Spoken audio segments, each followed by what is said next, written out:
Kembali lagi bersama channel belajar kimia, Kimipedia. Kimipedia adalah channel yang akan membantu kalian memahami dengan mudah cara belajar kimia. Simak terus ya. Kali ini kita akan bahas soal nih tentang sifat-sifat dan sistem koloid. Soal yang pertama adalah berikut ini yang bukan merupakan sistem koloid adalah. Nah, kalian sudah belajar ya jenis-jenis koloid. Nah, yang bukan apa aja nih? Yang pertama adalah lateks. Nah, lateks bentuknya padat ya. Nah, pasti dia sol nih. Kemudian kalau air sadah, pernah nggak kalian menemukan jenis air sadah dalam koloid? Enggak ya.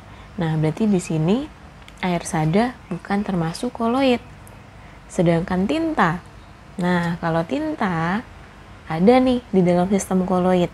Tinta bentuknya cair. Dia berasal dari suatu zat padat.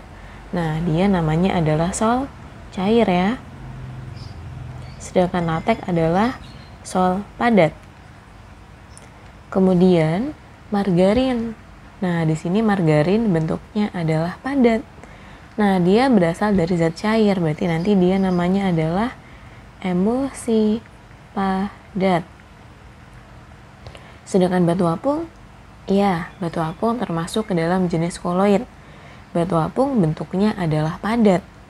Nah, tapi dia memiliki kandungan gas ya, karena pertamanya batu apung dibentuk itu dari luapan magma. Nah, pastinya sangat mengandung gas. Nah, jadinya gas dalam padatan apa tuh? Yaitu namanya adalah buih padat. Nah, jenis-jenis ini harus dihafalin nih, biar kalian lebih paham ya. Kemudian, untuk soal yang kedua, perhatikan beberapa sistem dispersi berikut. Ada gel, cat, sus, kanji, dan agar-agar. Sistem dispersi yang tergolong emulsi ditunjukkan oleh nomor. Nah, emulsi itu kan ada emulsi cair, ada emulsi padat ya. Nah, dimana kalau yang emulsi cair ini terdiri dari zat terdispersinya cair, medium pendispersinya juga cair. Sedangkan padat, fase terdispersinya itu cair, tapi medium pendispersinya adalah padat. Nah, kalau kita perhatikan dari urutan 1 sampai 5, kira-kira yang mana nih yang termasuk emulsi? Gel. Gel itu adalah suatu cair dalam padatan ya.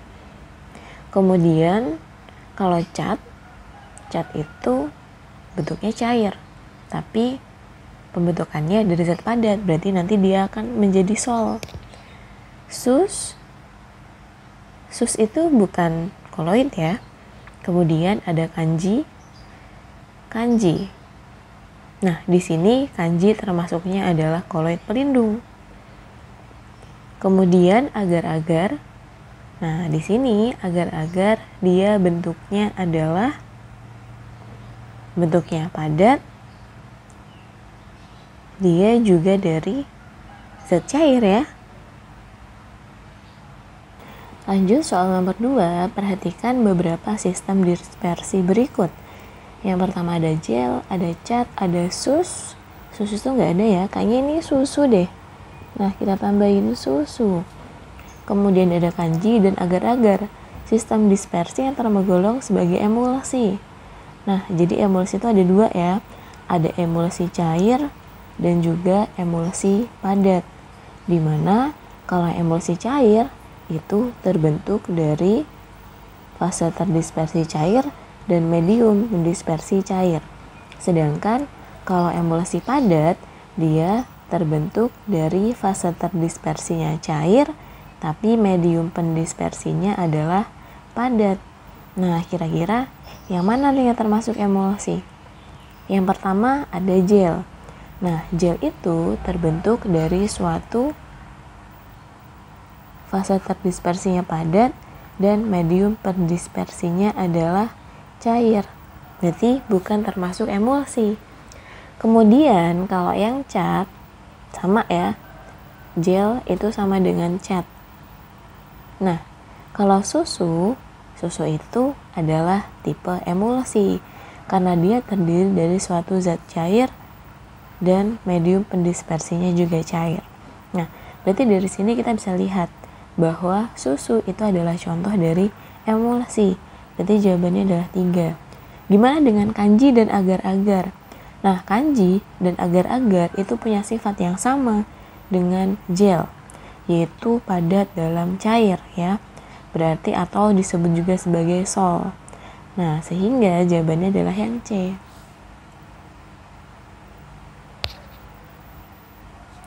Koloid berbeda dengan suspensi. Dalam hal berikut ini adalah pernyataan yang benar. Oke.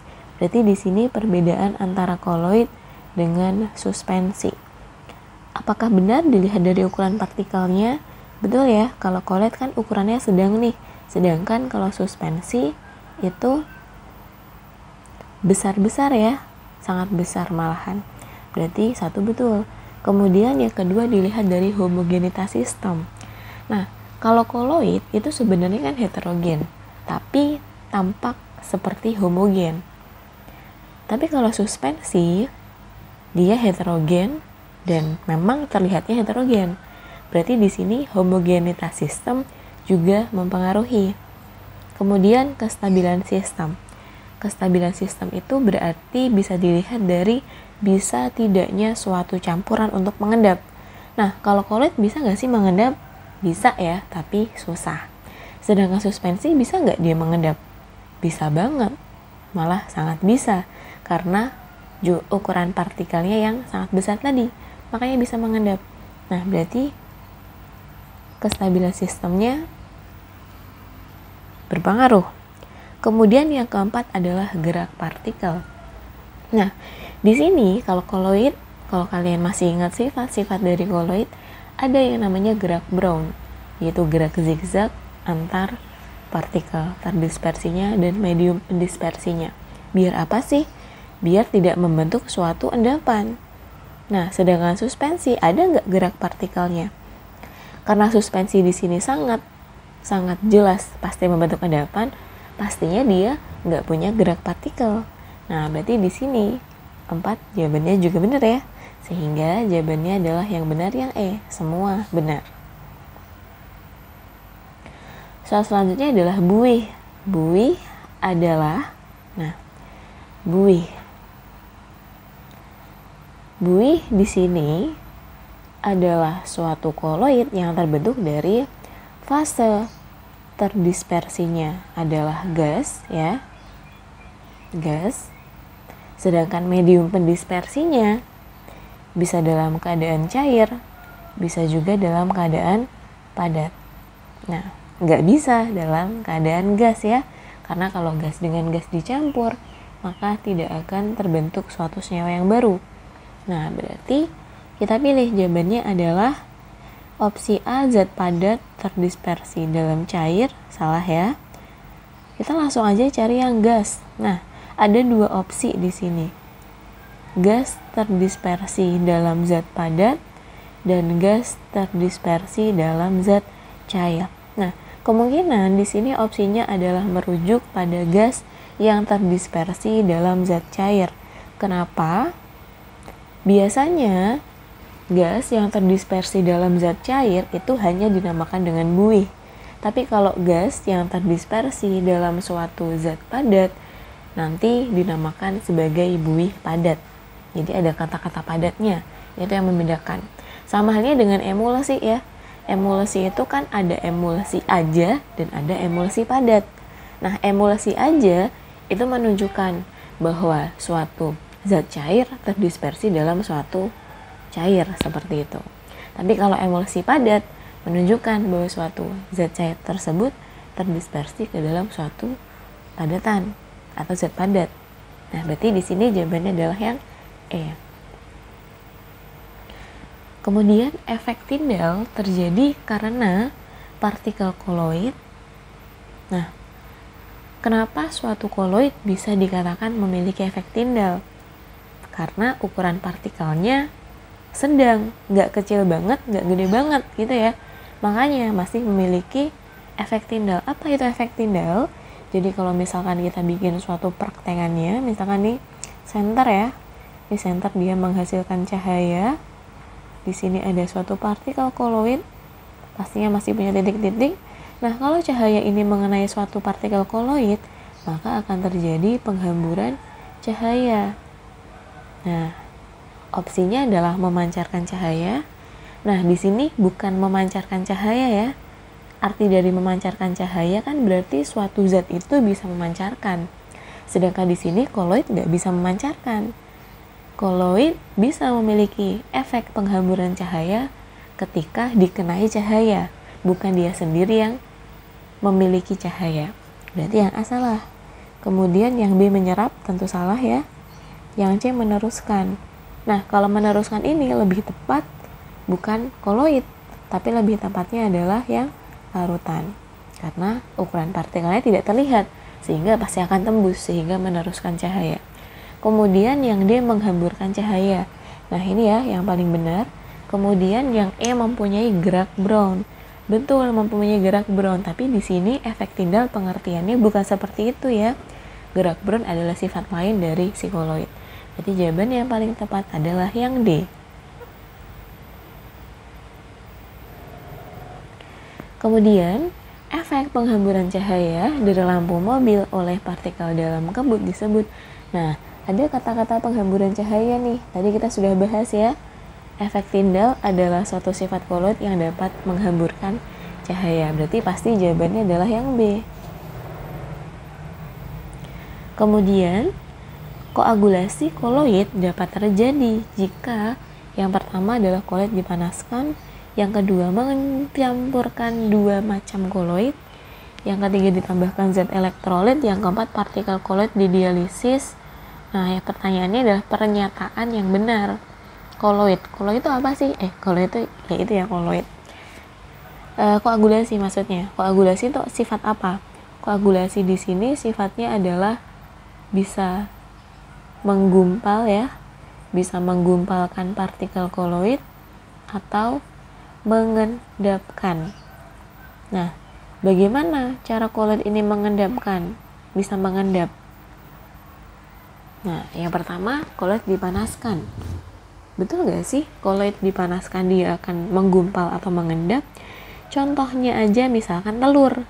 Nah, tahu telur ya? Telur kalau misalkan masih mentah, ya dia bentuknya cair. Tapi kalau misalkan dipanaskan, maka dia akan mengendap atau menggumpal nih. Berarti satu betul. Kemudian yang kedua mencampurkan dua macam koloid. Nah, sebenarnya di sini salah karena dia tidak spesifik. Kecuali ketika opsinya adalah mencampurkan dua macam koloid dengan koloid yang masing-masing berbeda muatan. Seperti itu ya. Karena kalau masing-masing berbeda muatan, koloid positif bertemu dengan koloid negatif, maka mereka akan mengendap. Kalau bercampur akan mengendap. Tapi kalau cuma mencampurkan dua macam koloid, kan kita nggak tahu nih apakah koloidnya bermuatan atau enggak. Maka jawabannya salah. Ya. Kemudian yang ketiga, ditambahkan zat elektrolit. Nah, benar banget. Kalau ditambahkan zat elektrolit, berarti pasti punya muatan. Maka, koloid yang bermuatan apa bertemu dengan zat elektrolit bermuatan apa, maka nanti akan menggumpal. Nah, kemudian yang keempat, partikel koloid didialisis. Nah, dialisis jelas salah ya, karena itu adalah sifat lain, berarti salah. Ada nggak opsi 1 sama 3? Ada ya, jawabannya adalah yang B. Soal terakhir, perhatikan sifat-sifat berikut ini. Yang pertama dapat mengabsorpsi ion, yang kedua menghamburkan cahaya, yang ketiga partikel yang selalu bergerak, yang keempat dapat bermuatan listrik. Nah, yang merupakan sifat koloid yaitu, mana nih yang termasuk sifat koloid? Yang pertama dapat mengabsorpsi ion, betul ya? Ini namanya adalah absorpsi. Kemudian menghamburkan cahaya, tadi ya kita tahu sifatnya namanya adalah efek Tyndall. Kemudian partikel yang selalu bergerak Iya, ada juga ya, namanya adalah gerak Brown. Kemudian dapat bermuatan listrik. Nah, apa nih yang bermuatan listrik? Yaitu adalah elektroforesis. Elektroforesis. Nah, berarti opsi 1 sampai 4 adalah sifat koloid. Berarti jawabannya adalah semua benar. Jangan lupa untuk mendukung channel Kimepedia agar terus berkembang dengan cara like, komen, dan subscribe. Jika bermanfaat, jangan lupa share ke teman-teman kalian ya. Sampai jumpa di video selanjutnya.